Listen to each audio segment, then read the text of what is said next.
ఉంది. ఇక కేరళలో చూసుకున్నట్టయితే ఇటు ఎల్డీఎఫ్ అదేవిధంగా యూడీఎఫ్ ఈ రెండు కూటముల మధ్య ఏదైతే హోరాహోరీ ఉంటుంది అని చెప్పేసి కూడా ఇప్పటికే ఎగ్జిట్ పోల్స్ ఏదైతే అంచనాలు చేసింది. కానీ అంచనాలను తారుమారు చేస్తూ అధికార ఎల్డీఎఫ్ను ఏదైతే పక్కకు నెట్టి యూడీఎఫ్ అఖండ విజయాన్ని సాధించింది. ఇక్కడ ఇప్పటికే దీనికి సంబంధించి తెలంగాణ ముఖ్యమంత్రి రేవంత్ రెడ్డి కేరళకి వెళ్ళి మరీ ప్రచారం చేయడం జరిగింది.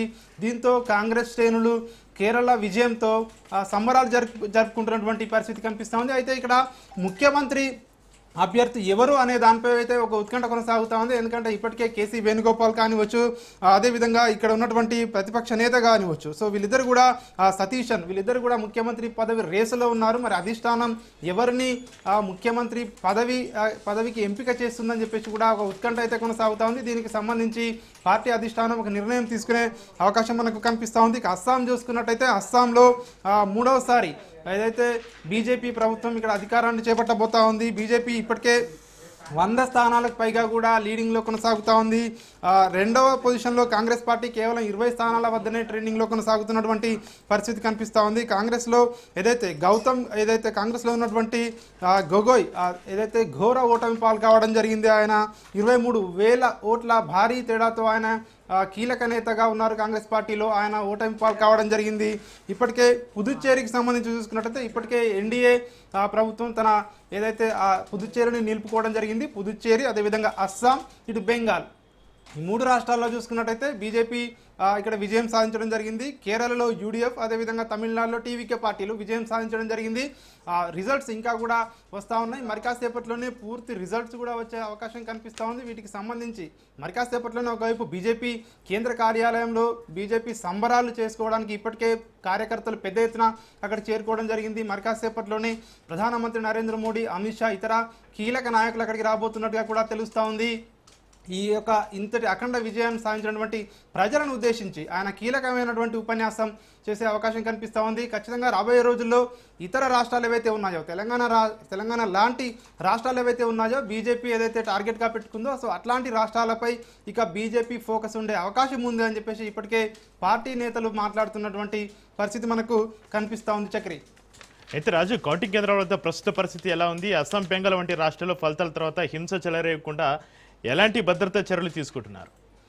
మొదటి నుంచి కూడా బెంగాల్లో హింస ఎక్కడ కూడా చెలరేయకుండా కూడా ముందస్తుగా చర్యలు అయితే చేపట్టడం జరిగింది. కేంద్ర బలగాలు సిఐఎస్ఎఫ్ బలగాలతో 4 అంచెల పటిష్టమైనటువంటి భద్రతను ఏర్పాటు చేయడం జరిగింది. స్థానిక పోలీసు బందోబస్తు కూడా ఏర్పాటు చేయడం జరిగింది. గతంలో జరిగినటువంటి ఏదైతే అవాంఛనీయ ఘటనలు ఏవైతే ఉన్నాయో అట్లాంటి పునరావృతం కాకుండా ఉండే విధంగా కూడా పెద్ద ఎత్తున ఇక్కడ బలగాలను మోహరించడం జరిగింది.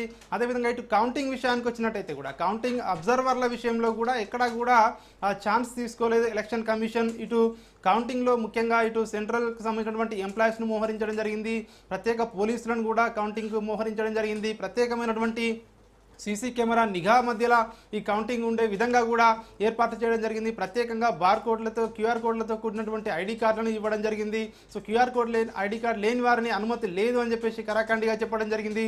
సో పటిష్టమైనటువంటి బందోబస్తు మధ్య ఎట్లాంటి అవాంఛనీయ సంఘటనలు జరగకుండా ఏదైతే వెస్ట్ బెంగాల్లో ఉన్నటువంటి 293 స్థానాలకి ఈరోజు కౌంటింగ్ జరిగింది. ఇంకా ఒక స్థానం అది పెండింగ్లో ఉండింది. ఎందుకంటే దానికి రీపోలింగ్ నిర్వహిస్తామని చెప్పేసి ఇప్పటికే ఫాల్తా నియోజకవర్గానికి సంబంధించి ఇటు కేంద్ర ఎన్నికల సంఘం ప్రకటించింది. ఈ నెల 21వ తేదీన అక్కడ రీపోలింగ్ కూడా ఉంటుందని చెప్పేసి ఇప్పటికే ప్రకటించిన పరిస్థితి మనకు కనిపిస్తూ ఉంది. ఏదేమైనప్పటికీ కూడా ఇదైతే ముఖ్యంగా ఇటు తమిళనాడులో కానివచ్చు ఇటు వెస్ట్ బెంగాల్లో కానివచ్చు ఈ 2 రాష్ట్రాలకు సంబంధించి పెద్ద ఎత్తున దేశవ్యాప్తంగా కూడా ఒక ఆసక్తి అయితే నెలకొని ఉంది. అక్కడ ఎవరు అధికారంలోకి రాబోతా ఉన్నారు అని చెప్పేసి కూడా ఒక ఉత్కంఠకైతే తెరపడినట్లయింది ప్రస్తుతం అయితే.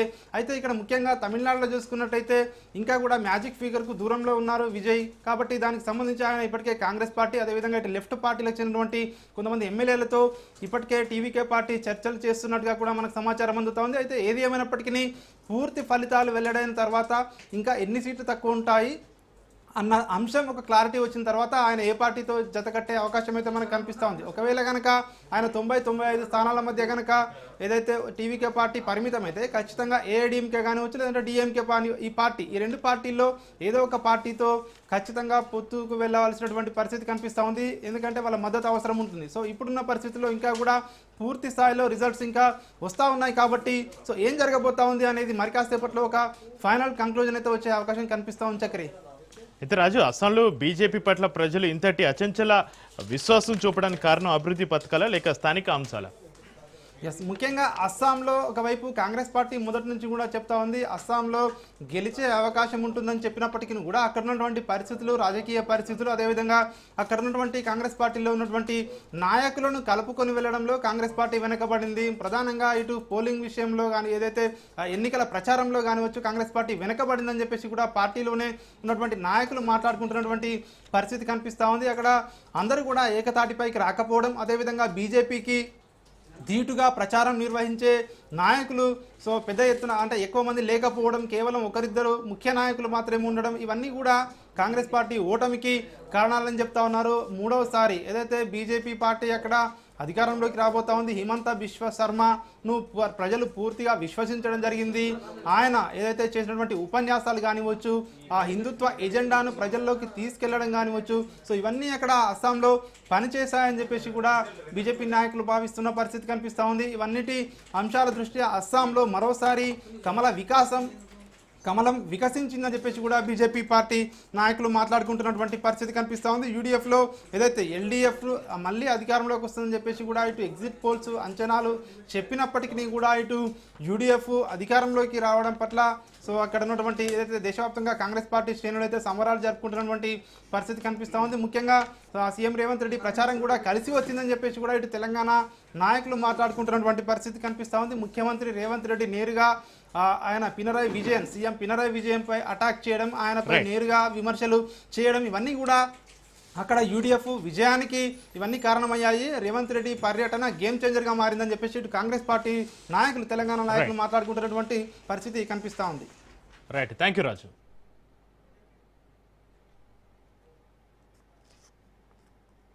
ఇవి ఇప్పటివరకు అప్డేట్స్ చూస్తూనే ఉండండి రాష్ట్ర న్యూస్.